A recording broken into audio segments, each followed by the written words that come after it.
Something extraordinary happened in the world of space exploration in December 2015. SpaceX made history by skillfully guiding an orbital Falcon 9 rocket booster back to our very own Earth. You might wonder, why the hype? Well, here's the twist. This groundbreaking achievement marked a first in the entire span of human spaceflight. What's even more mind-boggling is that since that fateful day, no other rocket provider has dared to follow suit. Yes, you heard that right. Not a single soul has even attempted to replicate this mind-blowing feat. So what's the deal with that, you ask? Could it be that Elon Musk is some kind of extraordinary, one-of-a-kind tech whiz? Well, perhaps. But we believe there's a far more intriguing story beneath the surface. And trust me, it's a tale worth delving into. But before we unravel the mystery, hit that subscribe button and turn on your notification bell so you don't miss out on any of our videos. When it comes to the space race, SpaceX has an ace up its sleeve, and it's a game changer. Imagine, for a moment, a rocket that doesn't vanish into the depths of the ocean after a single use. That's precisely what SpaceX has brought to the table, and it's nothing short of a technological marvel. In a world where massive rocket boosters have been discarded like yesterday's trash for decades, SpaceX dared to dream differently. But let's not kid ourselves. The notion of reusable rockets wasn't born in Elon Musk's backyard. Somewhere down the line, someone must have thought, why not save these colossal rockets for another day? Sure, the space shuttle had a taste of reusability, and even Blue Origin can make a graceful return with their rockets. But if you ask the bigwigs of the aerospace industry, they might try to convince you that reusable rockets are nothing more than a fancy trick. So what is it that truly sets SpaceX apart from the rest of the space race? To uncover the answer, let's take a journey back to the very beginning. You see, when humans first began their quest to conquer the cosmos, the earliest rocket boosters were nothing more than reimagined intercontinental ballistic missiles.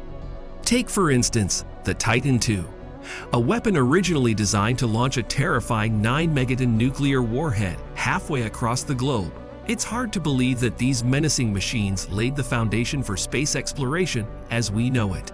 Fast forward to NASA's Project Gemini, and the Titan II found itself with a new purpose, serving as the launch booster for astronauts bound for outer space. But here's the twist. These rockets designed for destruction were now our ticket to the stars.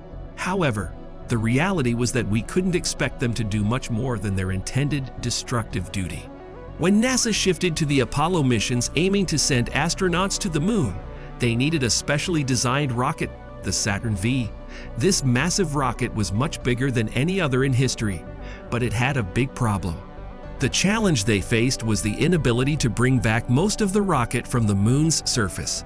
The Saturn V, despite its monumental size, was designed in a way that only the crew capsule could return to Earth, leaving the bulk of the vehicle abandoned on the lunar surface or discarded into the ocean. This limitation posed a considerable hindrance in terms of efficient and sustainable space travel. It might seem like a waste, but back then, it made the most sense. Now NASA's grand plan is taking shape.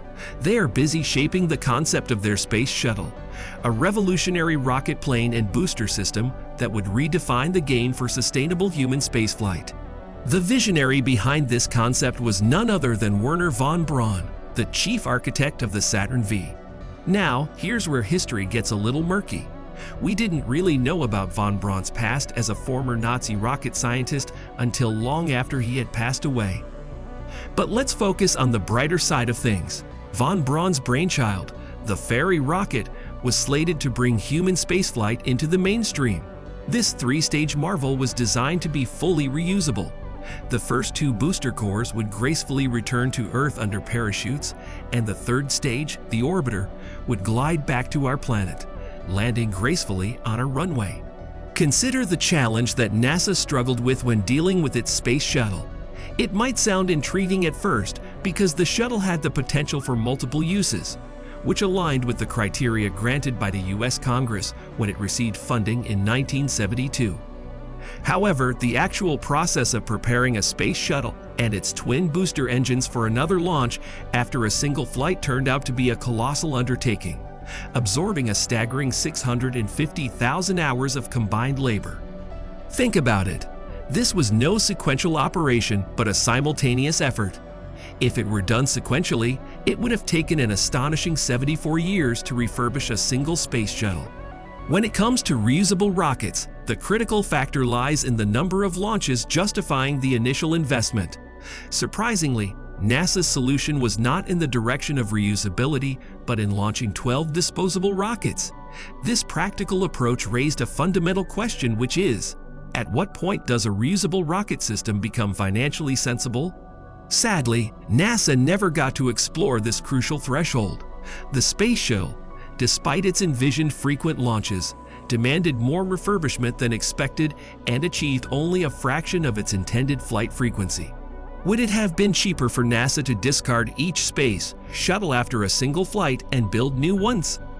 On the other hand, SpaceX embarked on an ambitious journey with the Falcon 1 rocket. They aimed to recover and reuse both the first stage booster and the upper stage vehicle, a groundbreaking concept in the world of space travel. Their revolutionary idea involved bringing these stages back to the launch site, landing them safely using the rocket's engines. Recognizing the relative simplicity of the second stage, SpaceX made the practical decision to forego its recovery. Choosing the path less traveled, SpaceX dared to attempt a propulsive landing, deviating from the conventional method of parachutes in the ocean, as initially envisioned by Wernher von Braun. But why did SpaceX opt for this more challenging approach when parachutes seemed like the simpler option?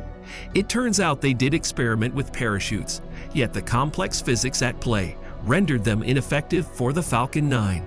While the shuttle boosters were suitable for parachute recovery, the Falcon 9 presented a different set of challenges. With its high speeds exceeding 8,000 kilometers per hour upon stage separation, the energy levels were too intense for parachutes to handle, according to the kinetic energy formula.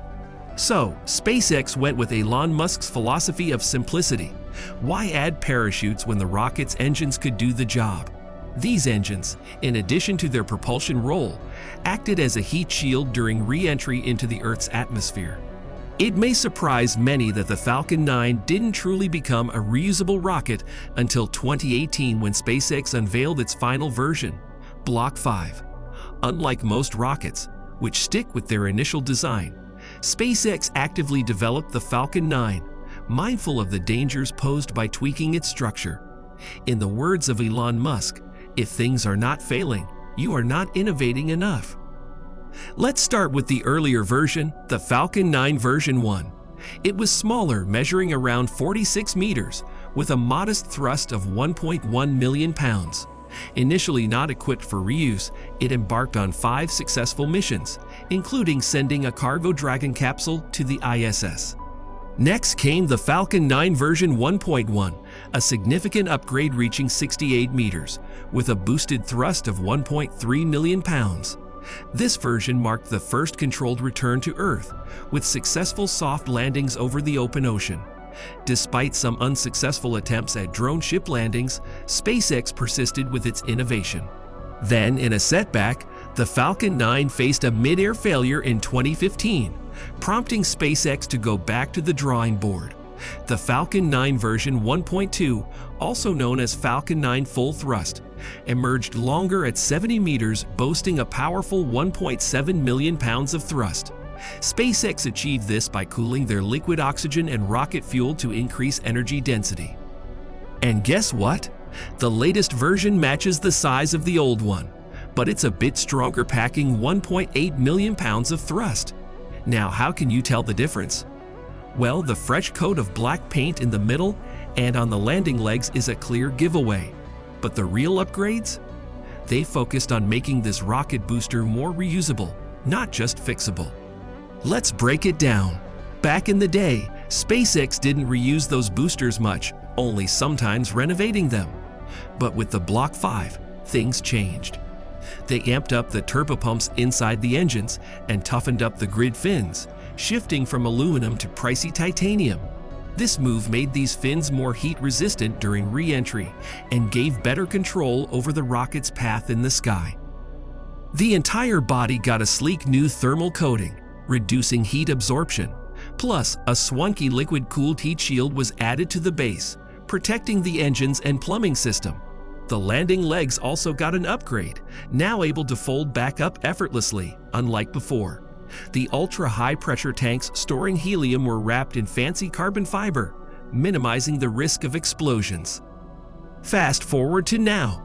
After all those tweaks, did it pay off? You bet. In July, the Falcon 9 booster B-1058 nailed its 16th flight, even carrying astronauts to the International Space Station in one of its earlier trips. Initially expected to manage 10 launches, it surpassed expectations, now certified for up to 20 launches, with some engineers even suggesting it could handle 60. Comparing it to the Space Shuttle, the Falcon 9 is proving to be a superstar in reusability.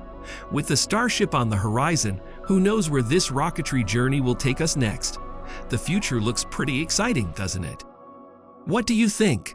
Let us know in the comment section below, and don't forget to like and subscribe to our channel for more space exploration. Thanks for watching.